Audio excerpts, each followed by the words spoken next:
Hi, it's HardReset and today I'll show you how to change display language in BIOS on HP ELITEBOOK 855.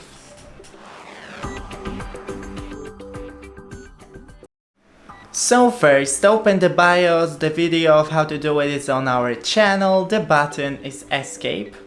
Now the touchpad works here, but it may not work if you have it disabled, so I'll be using arrows instead.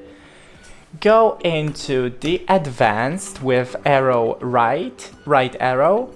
Now display language, click enter once again, and here arrow up and down, select your language and click escape. You can do it the same with the keyboard layout. That's it, don't forget to leave a like and see you in the next one.